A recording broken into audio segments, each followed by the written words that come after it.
Pada tugas menganalisis asesmen dan mengulas asesmen di ruang kelas, asesmen yang saya pilih adalah asesmen yang saya lakukan di kelas 12 pada fase F, di mana capaian pembelajarannya, peserta didik mampu memahami konsep kinematika dan dinamika, fluida, termodinamika, gelombang, kelistrikan dan kemagnetan, serta fisika modern. Konsep-konsep tersebut memungkinkan peserta didik untuk menerapkan dan mengembangkan keterampilan inquiry science mereka. Dari capaian pembelajaran tersebut, terdapat 3 tujuan pembelajaran yang saya lakukan pada saat pembelajaran untuk materi listrik statis topik penggabungan kapasitor. Dan jenis asesmen yang saya berikan berupa asesmen diagnostik kognitif atau biasa disebut sebagai asesmen awal dan asesmen formatif. Untuk asesmen diagnostik kognitif saya buat dengan soal tertulis melalui kuisis dan asesmen formatif dengan menggunakan LKPD. Berdasarkan hasil asesmen yang telah dilakukan di bagian A, asesmen ini menunjukkan pendekatan yang baik dalam memahami kebutuhan dan karakteristik peserta didik, di mana asesmen ini dirancang untuk tidak hanya mengevaluasi pemahaman konsep dari listrik statis, tetapi juga mendukung perkembangan keterampilan inquiry science dengan cara yang relevan dan kontekstual.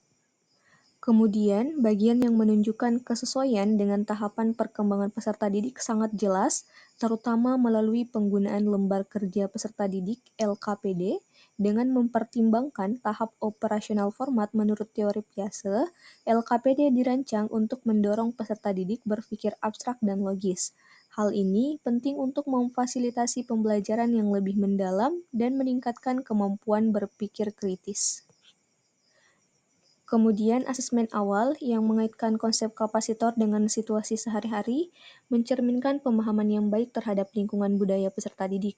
Hal ini memberikan konteks yang lebih nyata bagi peserta didik sehingga mereka dapat lebih mudah memahami aplikasi konsep fisika dalam kehidupan sehari-hari.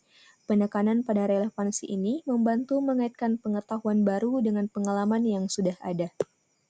Adapun tingkat kesulitan soal yang bervariasi adalah salah satu aspek penting yang menunjukkan kesesuaian dengan kemampuan peserta didik.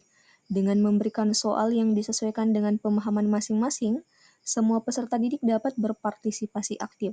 Hal ini penting untuk menjaga motivasi dan rasa percaya diri peserta didik, serta mendorong mereka untuk terus belajar. Namun, penting untuk dicatat bahwa saat ini belum ada ruang bagi peserta didik untuk memberikan umpan balik terhadap proses pembelajaran. Menyediakan kesempatan bagi peserta didik untuk berbagi pengalaman dan tantangan dapat meningkatkan efektivitas pembelajaran dan membantu guru dalam menyesuaikan strategi pengajaran.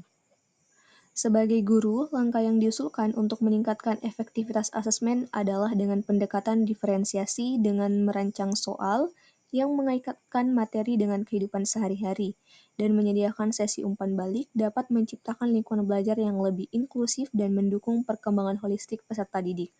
Selain itu, memanfaatkan teknologi dalam asesmen dapat membuat proses pembelajaran lebih menarik dan interaktif.